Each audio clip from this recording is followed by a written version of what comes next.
انسان کا سب سے اچھا دوست اس کا ضمیر ہے جو اچھی بات پر شاباش اور بری بات پر ملامت کرتا ہے۔ دنیا کے سبھی لوگ خوبصورت ہیں، بدصورتی تو ہمارے رویوں میں ہے۔ گناہ تو ہے ہی برا، لیکن 4 باتیں گناہ سے بھی بری ہیں۔ نمبر 1، گناہ کو ہلکا سمجھنا۔ نمبر 2، گناہ کر کے خوش ہونا۔ نمبر 3، گناہ پر اصرار کرنا۔ نمبر 4، گناہ پر فخر کرنا۔ منزلیں کبھی کسی کے گھر جا کر حاضری نہیں دیتی، راستوں پر چلنے سے ہی راستے نکلتے ہیں۔ قبرستان ایسے جوانوں سے بھرے پڑے ہیں جو بڑھاپے میں توبہ کرنے کے خواہش مند تھے۔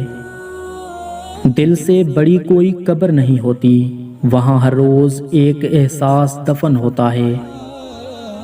انسان کی 2 ہی کمزوریاں ہیں، بنا سوچے عمل کرنا اور سوچتے رہنا عمل نہ کرنا۔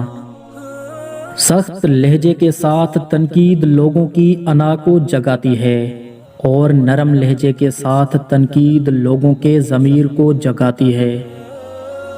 اگر زندگی میں سکون چاہتے ہو تو لفظوں کی جنگ سے پرہیز کرو۔